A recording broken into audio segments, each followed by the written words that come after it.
1990s was an incredible time period for wrestling and wrestlers. Yes, There were so many options for the wrestlers themselves and forced the companies to push and give their very best. The effects of the competition between the promotions wouldn't be felt up until 1995. WCW created their own Monday night show to fight with the WWF, and it was highly ambitious, brave, but they had the tools, not to mention the signing of Hulk Hogan from a year earlier. The WWF was stagnant throughout this time with very little movement. If anything, they were moving backwards from a rating standpoint. The WWF's inability to retain talent was hurting them, but also allowed for the promotion to move forward and shed any association with the new generation. Another big player was emerging in the United States at this point, however: Eastern Championship Wrestling. ECW's early roots were very different to what the promotion had evolved into. The company opted to turn extreme. A major component of ECW's rise around the mid-90s was Paul Heyman becoming owner of the company. He opted to turn it into one of the most radical and trending type of promotion, in contrast to the traditional style that the WWF and WCW focused on. Heyman's influence over ECW certainly brought its way to the Big Two competition as the years went by. The Attitude Era in itself doesn't have an outright beginning. It slowly emerged into its own thing. By 1998, it was the Attitude Era. That year saw the most success for all three promotions. WCW had some issues, of course, but the company was red hot. Sting and the Wolfpack, Dennis Rodman, Bill Goldberg, and the WWF, on the other hand, had DX, Stone Cold, The Rock, and a huge supporting cast. This era of profanity, at times nudity and violence, was certainly growing on the audience, and it was welcomed. Raw and Nitro were sharing over 9 million viewers at one point. However, this wasn't sustainable. WCW's issues across the promotion were starting to actually put a dent in the product. The return of the NWO was not as exciting as the bookers thought, and in general, this time period for WCW was flat out confusing. Not to mention the show was 3 hours. Interest was slowly growing thin while WWF was enjoying their long-term success finally paying off. Back then, boy, you want to talk about channel flipping. That was the roughest thing you seen. It was frustrating, but because you didn't know you had to keep going back and forth. But what you did was there was a trick. You watch one and record the other one. So, and back then we had the old busted VCR with no remote, but it would record. And trying to edit out the commercials was a pain. So you just let it record how it recorded. But you enjoyed that mess. I remember not eating dinner until wrestling comes on. So I remember when in that Raw was only an hour, then the 2 hours, and then I think Nitro was 3 hours first before. Yeah, it was, and I remember all that. But yeah, not eating dinner, not doing nothing until wrestling comes on. Leave me alone, unless you're unless somebody's catching on fire back there. Leave it alone. Wrestling zone. The WWF's booking at times was all over the place, and there's no denying it. But the magic and efforts from the wrestlers themselves overshadowed any shortcomings and made 1999 the WWF's most successful year on cable television. The summer in general with the corporate ministry against Stone Cold was absolutely heated in the best way possible, and the fans were all in on this. Stone Cold and The Undertaker's main event on the June 28, 1999 episode of Raw was viewed at one point by almost 11 million people. This philosophy that the WWF had drawn up was bringing them cash, rating success, and of course the #1 spot as the biggest professional wrestling promotion. So WCW, seeing what the company had created, felt inspired to do their own spin on it, and to top it all off, they brought in the head writer of the WWF's Vince Russo. With the creation of SmackDown, Vince Russo felt exhausted and uninterested in working for yet another show, so he left. And WCW felt that they had struck gold because Russo's, of course, credited with the meteoric rise of the WWF in the last 3 years. He played a huge part, and it showed a bit for WCW. There was some rating success for the promotion, and it was a noticeable change. The ratings were significantly up. The morale improved, Goldberg and Brett teaming up. How about that? 2000 marked the most significant downfall for a wrestling promotion. Now, WCW's fall had begun earlier, but these problems were exacerbated. Wrestlers were leaving, titles changed hands more than a dollar bill, and what was significant last week was nothing the next. WCW was in a very tough position. The hype of the Attitude Era was waning for everyone barring the WWF itself. 2000 was a very remarkable year for the company, and I believe was the most profitable year for the company, generating over $80 million in profit. The product was very exciting and continued the almost unstoppable momentum that the company had for years. While the WWE was continuing with business as usual, ECW was starting to learn the long-term effects of being number 3. It wasn't necessarily the main reason that the company was suffering, it was because of the money. The reputation that ECW had built upon itself certainly stood out, allowed for them to be perceived as something entirely different. However, this stifled them in the long run. ECW's success throughout the late 90s finally culminated with a television deal. Paul Heyman had been praying for this, as ECW already had financial problems in late 1998. He was buying time and convincing the locker room to remain calm after checks were bouncing, and there was discussions from multiple areas to bring in money for ECW. They were interested in making a game with either Take-Two or Acclaim, loans, and of course a TV deal. TNN was interested in airing ECW on their network, as wrestling was very big at the time, so... I remember that. In the, I think it was 2 ECW video games. I remember the figures. Worth a lot of money now. It was Hardcore Revolution and something else. There was two games. I remember that. It's for I think it was PlayStation. I'm thinking it was on PlayStation 1, or PlayStation 2, and I think one was on Dreamcast. I know there was 2. I remember for there was 2 ECW games. I had one of them. A lot of these providers wanted their piece of the pie. ECW made a deal with TNN to air the show on Fridays in July of 1999. It was a huge morale boost and a shot in the arm for the company whose status was doubtful. All was good on paper, but TNN should have known better that this wasn't going to end well. The network wanted ECW to tone it down across all the board. However, ECW didn't even try to pull up a well-behaved product even before the deal. There was still a lot of controversy and showed that Paul Heyman wasn't going to give in. So the deal wasn't looking too good before it officially began in August. TNN had huge expectations for ECW on their network. They believed that the show would debut to a 2.0 rating. They didn't. It was half. Paul Heyman quickly had issues with the network as they wanted their own production crew, while on the other side, he felt that TNN didn't do a good job in promoting the show. The tension between both sides was quickly rising with every passing week. However, on the surface, ECW was doing well. Acclaim had a 10% stake in the company, not to mention the release of ECW Hardcore Revolution. Yep, see, it was for Dreamcast. Selling over 600,000. I remember that Hardcore Revolution. There was another one. I can't think of what the other one was called. I remember I had one up.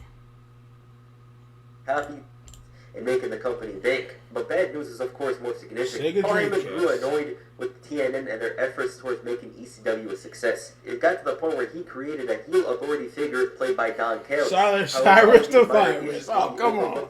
I remember all that. Revealed that TNN was the network. Bringing WWF to their network. Raw's War was a massive success for USA Network, one of the top cable programs of the past couple of years, and the WWF felt that they weren't valued enough. Translation, they weren't being paid enough to feature on USA Network, so they took their show and decided to go shopping. ECW's relationship was strained, and with WWF out in the market, it was only going to get worse. Many believed that TNN wanted WWF the entire time and just used ECW for the time being, and it led to a time where Paul Heyman refused to compromise and water down the product for the sake of the business practices of network television. Heyman was beyond stressed at this point, and they found themselves in the same position as they were in 1999, and he had enough. USA Network was a potential candidate for the services of Extreme Championship Wrestling, however the investment required a lot of work done. The end of 2000 left ECW in an extremely questionable state. Paul Heyman couldn't maintain things like he did in the past, and everything was different about this one. What made this different is that multiple ECW wrestlers signed with the WWF. This wasn't happening at the time, as the company didn't want to make it seem like they were grading ECW. If anything, they were giving them some cash. ECW was basically done, but it wasn't official. The wrestlers knew that this was over and even had a farewell in January of 2001. Tommy Dreamer told a story on the Stone Cold podcast about how ECW received a ridiculous offer. He was mostly in charge, and Heyman, on the other hand, was elsewhere. It ruined everything, and the deal was off the table because Heyman no-showed. Then there's a story from a few wrestlers talking about how Heyman promising to fight a TV deal in LA, but instead going to film Rollerball. Heyman refuted these claims when ECW had piled up a huge amount of debt. Nobody was willing to accept a deal that would involve these tough conditions, and to top it all off, Paul Heyman debuted on Raw as a color commentator in March of 2001. That was the end of ECW. The wrestlers saw the writing on the wall. They said a lot of wrestlers got hot about that. They said, said he was going to help him out, and then he shows up on Raw. Oh, boy. That's something, because so I think ECW was gone first. Then, about WEW, WCW. And when that happened, when we saw Shane on WCW, I'll never forget that. We said, what the hell is going on around here? I was like, this don't look right. And sure enough, okay, WCW's gone. I said, that was crazy. Styles gave an additional note to the debut of Paul Heyman and the closing of the ECW, saying, "People don't understand. When you file for bankruptcy, any check you have ran 90 days prior to that bankruptcy, that money can be recalled by any secured creditors." So Paul waited 90 days after ceasing operations so that nobody could come after the wrestlers for any money he had paid them. People shouldn't vilify Paul for that. People should thank Paul for that. He couldn't say anything. That's why Paul was on WWE television before ECW officially filed for bankruptcy. Extreme Championship Wrestling officially closed on April 4th, 2001, and that marked the end of one of the most radical, one of the most significant wrestling promotions in history. WCW's financial woes were starting to do a number on the company. For Time Warner, WCW was starting to become a liability. The promotion lost $60 million in 1999 and was a huge mark. Time Warner were ready to offload WCW and listen to potential buyers. Eric Bischoff managed to find backing and was the front runner. He knew the company well, had a big plan of taping shows in Las Vegas. However, the WWF was considering going for it as well. This was back in November of 2000. And the deal would have gone down a lot differently at the time, with WWF actually running WCW as a promotion on TNT or TBS. But Viacom didn't like this, and a lot of other issues with the sale complicated the deal. So it was Bischoff, with the AOL Time merger happening at the same time. It felt like a done deal. However, the network executives didn't want to air WCW, so a deal worth $73 million was hardly worth that at all. So the group backed off. Bischoff was off the deal, and it was all open again. WCW without a TV deal was essentially nothing. The company was initially supposed to be sold for $73 million, but instead, it turned out to be sold for $4.2 million to the WWF.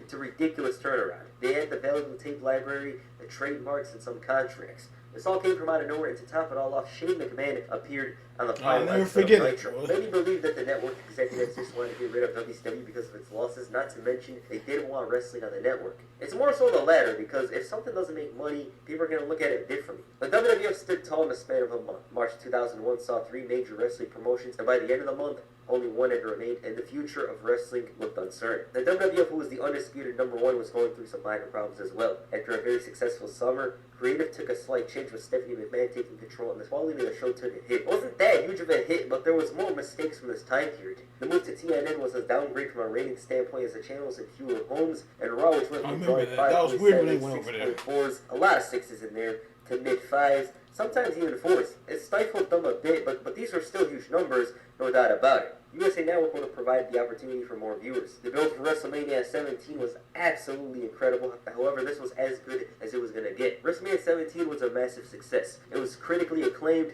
and financially the most successful WrestleMania of all time. And in many ways, I talked about wrestling in the early 2000s wasn't that bad. I mean, like 2000 to like 2005 or something like that.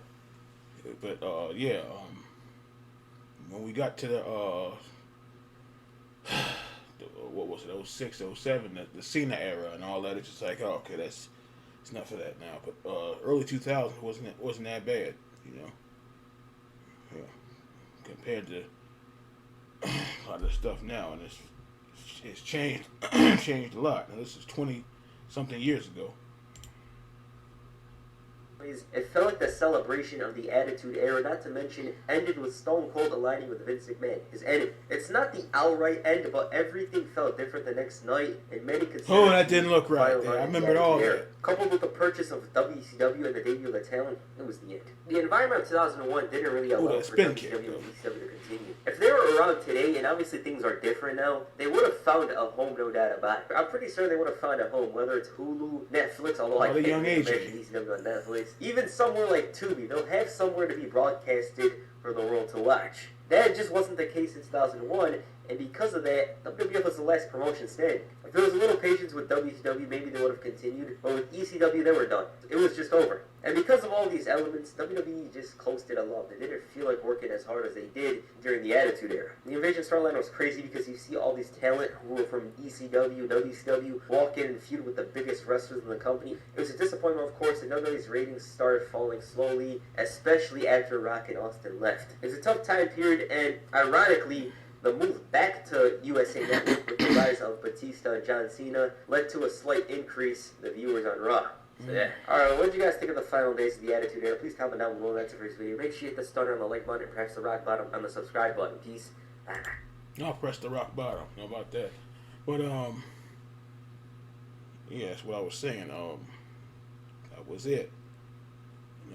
when it came down to Cena and Batista, I Batista. I remember they did that same situation what happened with Luger and Batista, Luger and Brett, and the whole coin toss thing, and restarting the Rumble.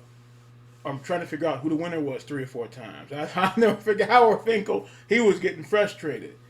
He was like, the winner of the '94 Rumble. And he was like, "Are you sure? Are you sure?" He didn't like what he was saying. I'll never forget that.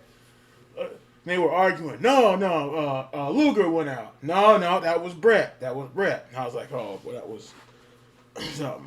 They was trying to make like Luger the new Hogan or something. And I'll never forget that. And the thing with Cena and Batista, Vince running out there, clipping his own leg. That was horrible. Oh boy, fell right on the back of his leg. I know that shit hurt. But Vince is a strong SOB. He sat there and dealt with it on the floor. I was like, oh boy.